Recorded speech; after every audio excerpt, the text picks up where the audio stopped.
Well, it is time now for our weekly health and fitness discussion.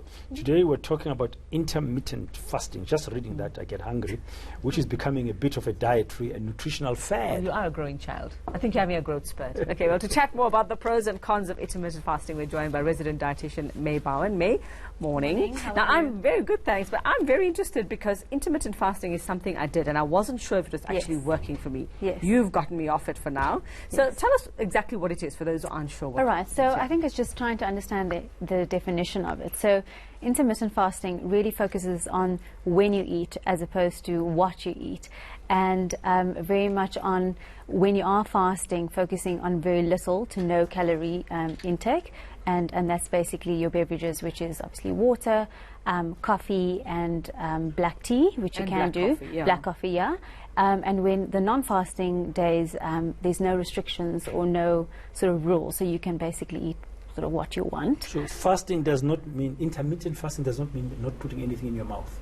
Yes, so you get two types of intermittent fasting, which is your alternate day fasting and your time restricted feeding, where your time restricted feeding is basically limiting your daily intake to an eating window period every day. Like so 12 to 16 hours or something, yeah, so the right? most popular one is 16 hours of fasting and 8 hours of eating.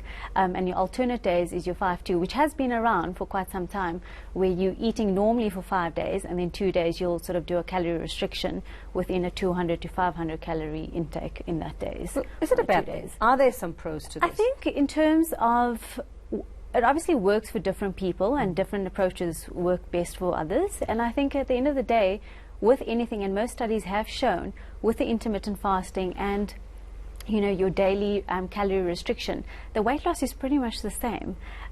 It's just whether people can actually sustain it long term, and there's not enough evidence to show whether there is, in terms of health benefits long term, there's not enough, unfortunately, out there. So you lose weight? You do lose weight, and with any diet you would, if you're restricting your calories, but whether people are doing it correctly is also another issue that we need to look at, and I think it is something that they need to sort of speak to a nutritionist or a dietitian. I was about to say, because everybody's different, there could be some risk, so you have to consult somebody professional. So with a risk, we have to be quite conscious about people who are doing it, because a lot of people may be needing a regular intake or energy in terms of nutrients, especially pregnant women or children. Yeah, if you have other conditions. And also patients who have diabetes and are prone to low blood sugars. So not everyone might fall into this category where they can just do it. So it's really just being conscious of what are you wanting to achieve, and if you're going to do it correctly. And that's the other thing. I mean, the other danger could be where you say it's an 8 hours of eating. Some people might misinterpret that. You don't eat solid for 8 hours, and what you eat. It doesn't mean when you break your fast, you do it with a burger, chips, and a milkshake. And that's the thing, is really breaking your fast on really, again, balanced eating. And I know people get tired and bored of hearing the same information, but it works. And really just focusing on the high quality fiber foods, if you are doing a lunch, and then making sure that you sort of drinking enough water, and also a balanced meal at dinner. But I do think there is a lot of evidence that still needs to get into this in terms of long term.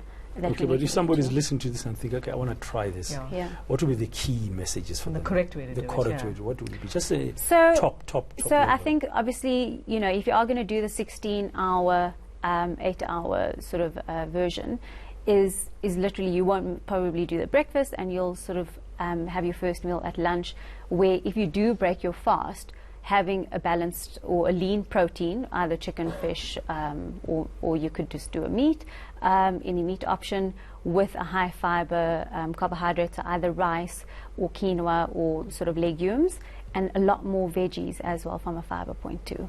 So really just keep it balanced, as opposed to just eating a chicken salad. Is this something that becomes a lifestyle? Is this something you do maybe for a little period in your life if you want to try it?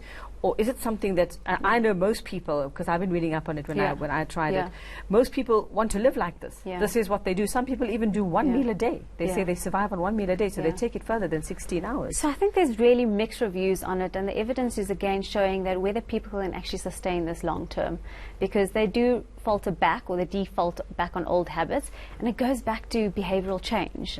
We're not changing our behavior in terms of food, we're just looking for a quick way out. And that's where we need to start being more conscious of what are we taking in and where's our areas where we need to pay a bit more attention to. Yeah. But I mean, if you've got any health condition, you have to be aware of that on the risk side before you can attempt any. And also, such thing, when it comes to weight loss, it's not really just food related. There's also hormonal imbalances. If you're not necessarily expending energy enough, it could be in your genes. So there's a lot more to it than just energy intake versus And when you output. speak hormonal imbalances, I mean women, and I've also read that if women are doing intermittent fasting, the 16-hour option may not be best for you. You should do a shorter time, and it does mess with your hormones. In a way. I've also read in certain studies that it sort of helps, it works better for men as opposed to women. So women almost everything works better for men, isn't it annoying? Hey. I know, very annoying. Very Not unfair. looking at you at all. No, I won't try intermittent fasting, not yet. He's hungry already, it won't work. No, so I do think it is something that if people are considering, do try it. I mean, I think at the end of the day, it's, I think people should have a look at different approaches, but be conscious and doing it the right way and with a healthcare practitioner. And not every day. Yeah, with a healthcare practitioner. Yeah. You've done it, May? No, I have not. You haven't done it I yet. do like my breakfast. Have you done it, partner? I did try it for a while, and now May's got me on a very good program. So if you say I'm looking fabulous, it's because of May. But yeah, and eating for me now and actually is working better than when I did the intermittent fasting. Yeah, but I mean, you must do it properly. Yeah, I do am it doing properly, and we must enjoy food, and I think that's also one of my key things or key messages to all Don't my make clients. it your enemy. Yeah. Yeah, no, just enjoy it and. Thank you very much, May. Yes. Oh, now I've learned something about intermittent fasting. You can try one day. Never heard one of day it in the before. week, Well, I haven't eaten since I was 4. I'm fasting currently. Not really. You're just hungry.